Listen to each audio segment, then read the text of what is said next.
Chapter 17. Wider Horizons. Some things still hampered our work.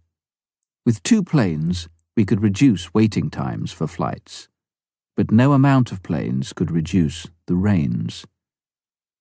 A mission family at Akobo with a seriously sick child urgently needed to get to Khartoum, but their airstrip had been swamped by continuous downpours. Because the plane couldn't land, they had to come out by boat. It took them 3 days, sometimes crouching in torrential rain as they moved along the winding rivers. Only when they reached Malakal could MAF fly them swiftly to the capital. "Why don't we fit floats to one of our planes?" suggested Ernie Krenzin. "Then we could land on the rivers at Akobo, Nasser, and many of the other places." We applied to the Sudan Civil Aviation for permission. There was much necessary discussion. Were the rivers safe for this? What about floating debris? Would we endanger canoes? Eventually the department agreed, and we ordered a pair of floats from America.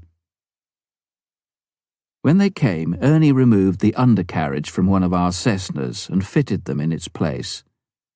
The floats were large and long, really enhancing the plane's appearance as it stood high and proud upon them. Its launch on the Nile caused great excitement. The doctor at Nasser wrote of its first arrival there. "We told the Nuers that we were going to have a plane land on the river right in front of our mission. Many of them just didn't believe it, but they crowded the riverbank the day it came. The plane is always beautiful to us, in its black, silver and red, but today with the silver floats on, it was magnificent. The floats skimmed into the water and the spray flew up as it gradually came to a graceful stop on the river. It taxied to the shore and was tied up. To see Ernie and Betty get out in their bright orange life jackets added flavour to it all." Wherever the float plane landed, it caused a sensation. In Malakal, both Southerners and Northerners thronged to the riverbank to see it operate.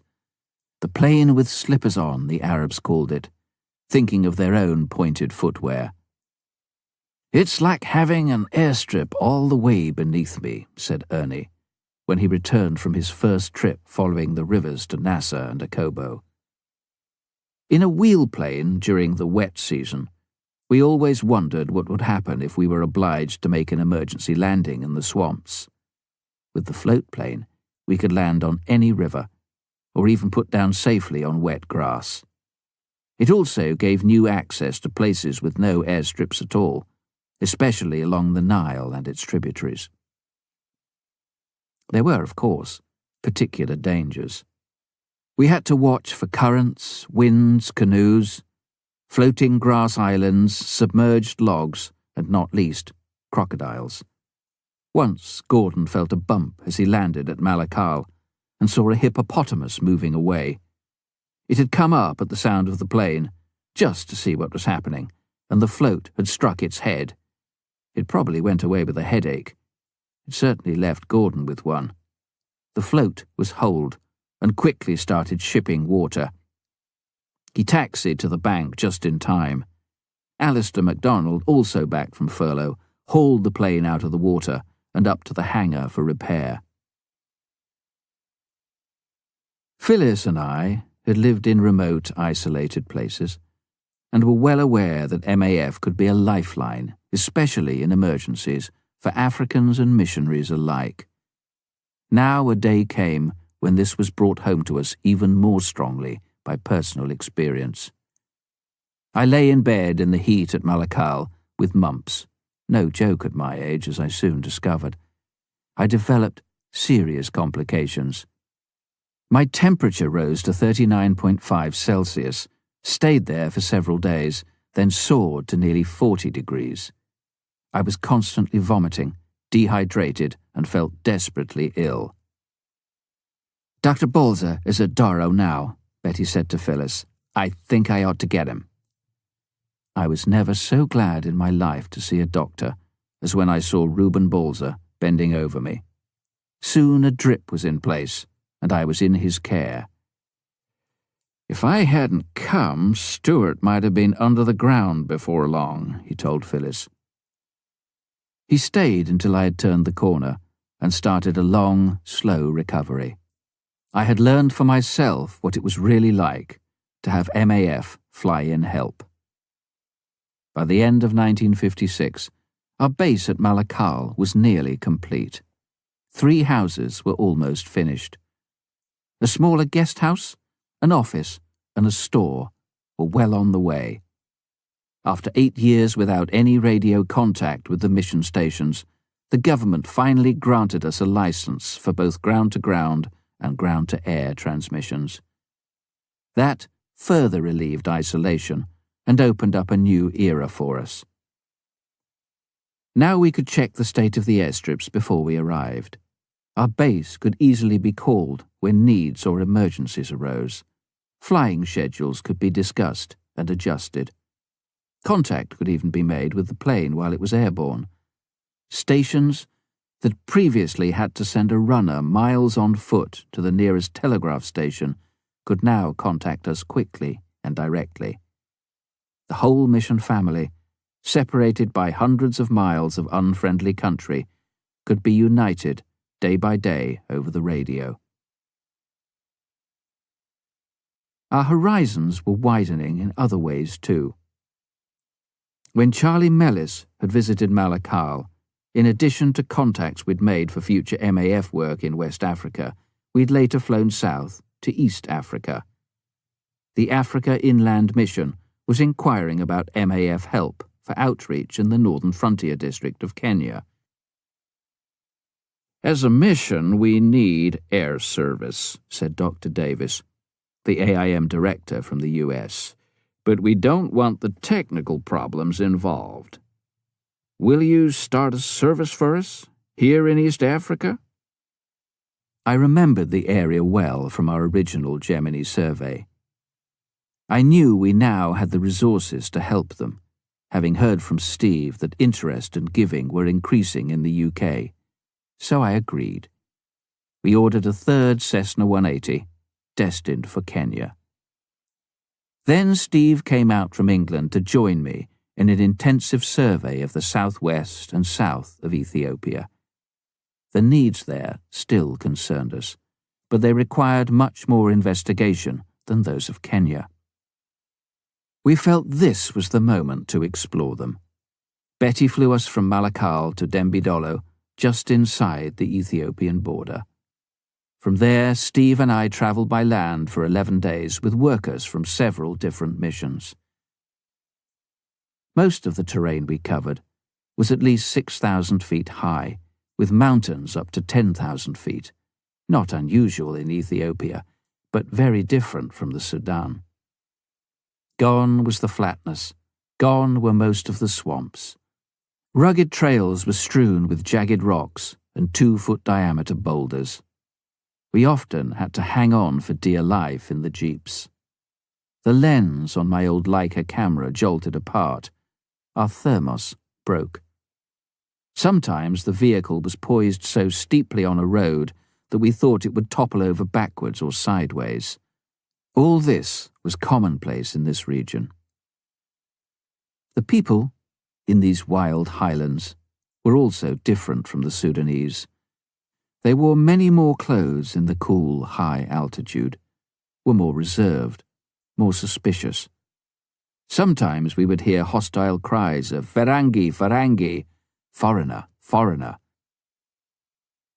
In a single 2-day expedition, we crossed 30 deep ravines on unbelievably high and flimsy bridges, made out of tree trunks precariously tied together with rope. Each one had to be checked in advance for gaps or structural weakness. Narrow as they were, they had no parapets to prevent us plummeting into the rushing torrents below. Very different was the River Darbus. It was in a broad valley and was too wide to be bridged. It could be forded by a jeep only during 6 weeks of the dry season. When we arrived, it was still chest deep and 1/4 of a mile wide. "What happens now?" we inquired. The missionaries showed us. We covered the Jeep's engine distributors with waterproof plastic bags, put heavy grease over the spark plugs and ignition fittings, and attached long, upright extension pipes to the exhausts, bringing them well above the tops of the Jeeps. "That should prevent the water from stopping the engines," we were assured. Someone had to go ahead to find a shallow enough path. I volunteered to walk in front, probing the riverbed with a long stick. "There may be crocodiles," I was warned. The Jeeps followed me closely, and one of the missionaries kept a powerful rifle ready. We all made it safely across. Some hours later, we at last reached a mission station, where the Swedish missionaries had not seen another white person for 8 months. We quickly realized how isolated these stations were and how difficult to access. The need for an air service was obvious. But could we hope to find airstrips among these precipitous mountains? We eventually discovered we could, in every one of the places we visited, but they were to be very different from our flat strips in Sudan. Back in Malakal, I drew up the order for our 4th Cessna. 8 months after that, in October 1958, Betty Green returned to America. The governor at Malakal held a special farewell tea party for her. She had won her way into the hearts of all those she flew. They'd appreciated her dedication, her flying skill, her gracious manner, and her care for her passengers. We were all sorry to see her go. Changes also quickly followed for Phyllis and me. We weren't too sure about them at first. We were now facing the need to administer 3 operational fields instead of 1. We all felt that a central headquarters was required to coordinate our work, not only between the fields, but also between Africa and the UK.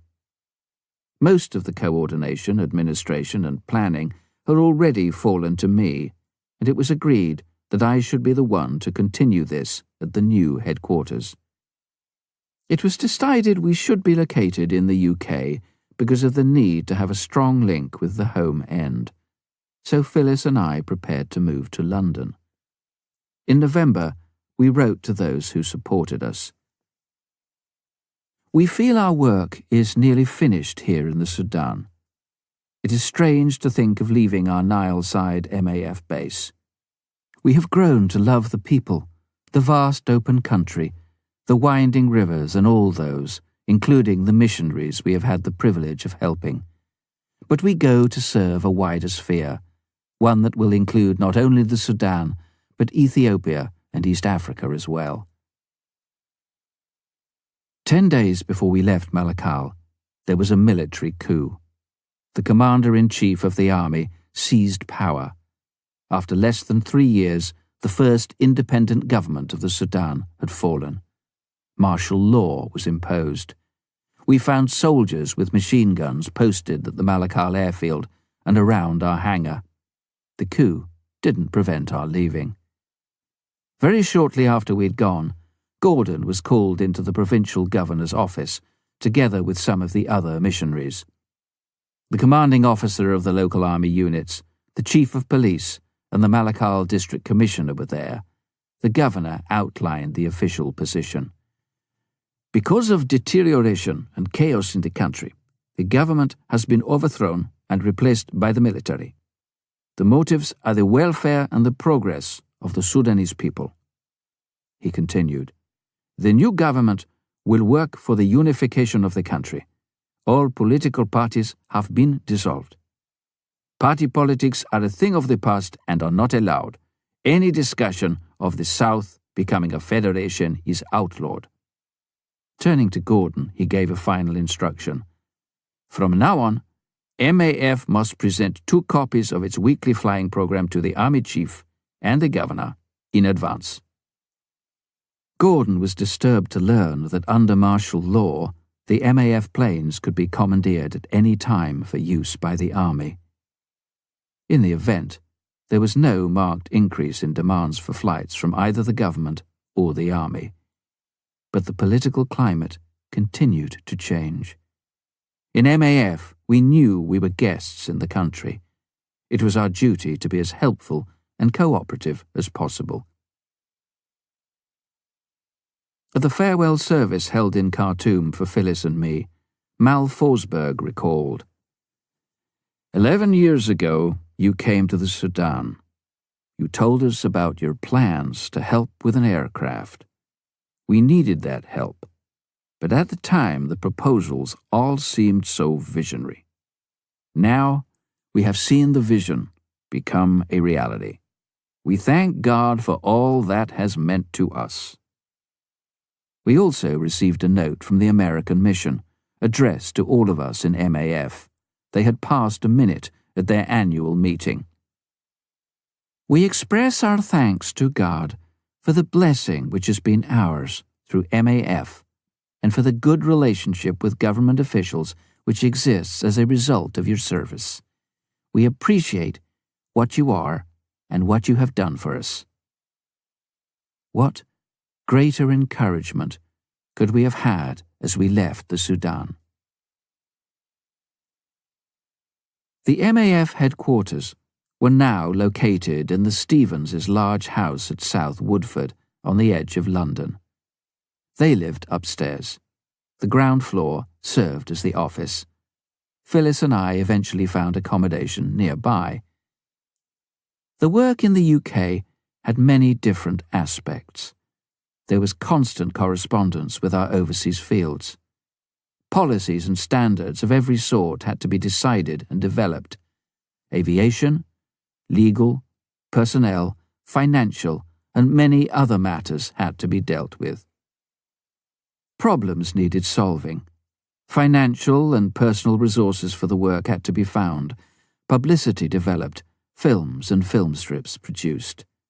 In addition, there were speaking engagements all over the UK, and, for me especially, there was travel to Africa as well. Dealing with applicants for MAS services required many hours of careful interviewing, advising, and selecting by both Steve and myself. Not all were trained pilots. One was a schoolboy of 14 who felt even then that God was calling him to fly for MAF one day. Others were already qualified and experienced. Early on, we had an application from a Navy pilot. Both he and the schoolboy eventually came into long-term service with MAF. To our own films about Sudan, Steve added some from American MAF, one of which had a particular impact. Mid-Century Martyrs was the story of pilot Nate Saint, who, with 4 missionary colleagues, had sought to contact an isolated and hostile tribe in Ecuador, the Auca Indians. After months of prayer and careful preparation, they flew in Nate's Piper Pacer to a river sandbar in Auca territory. At first, good contact was made. Then, without warning, all 5 were speared to death. This story made an indelible impression on thousands of Christians around the world. Hundreds dedicated themselves to God's service as a result. The schoolboy who came to see us was among them. Steve arranged for Marge Saint, Nate's widow, to come to England for a month to tell the story firsthand. At Westminster Chapel, the huge hall with its 3 tiers of balconies was packed out. Marge spoke for 3/4 of an hour. You could have heard a pin drop during the whole time. When she finished, there was a great sigh from the audience. God used her all over the country and on radio and TV. These opportunities for greater publicity built up support for MAF. But we had learned financial prudence over long years of penury. We were constantly aware that whatever our resources, we needed to use them wisely. Before you buy anything With MAF money, Steve used to say, ask yourself, if it was my own personal money, would I spend it on that? It was a good test. It's all too easy to waste money, even in a Christian charity. We knew, too, how self-sacrificially some of the money was given. As we opened gifts from supporters, we were often humbled. There were pensioners who did without a holiday to send us something, a man who gave a large part of his life's savings, a schoolchild who sent in her pocket money, a businessman stirred to contribute substantially. We were grateful for God's supply through his people. After we'd been back in England for a while, we welcomed our third child, Priscilla. Now we felt our family was complete, and thanked God for the way he had given us each one of our precious children. With the coming of Priscilla, it was necessary for Phyllis to begin to hand over some of her accounting duties to new staff. MAF was not just a mission. It was an aviation organization as well. Expenses as an air operator can be frighteningly high. Financial liabilities unexpectedly large. Effective control was essential. Mr. Adams looked after the home accounts, while Phyllis's job had been to consolidate the overall accounts and monitor and coordinate the expenses of operations in Africa. I'd relied on her to keep me aware of what each program was costing and of our financial situation as a whole. New pilots joined the work in Sudan, amongst them Tony Holloway, the Navy pilot we had interviewed. Ernie and Doreen Krenzin and family moved southwards to start the new work in Kenya. The Cessna 180 we'd ordered arrived, and Ernie was able to rent a hangar at Wilson Airport, the small plane airfield in Nairobi. The new Nairobi-based program was soon in full swing, reaching up to the desolate northern frontier area of Kenya, southwards into Tanzania, and westwards as far as the Congo. Calls continued to come from Ethiopia. The American mission working there appealed. There are countless untouched tribes and areas within our reach. We feel a real responsibility and need to locate them. Will MAF be able to help us in reaching them soon?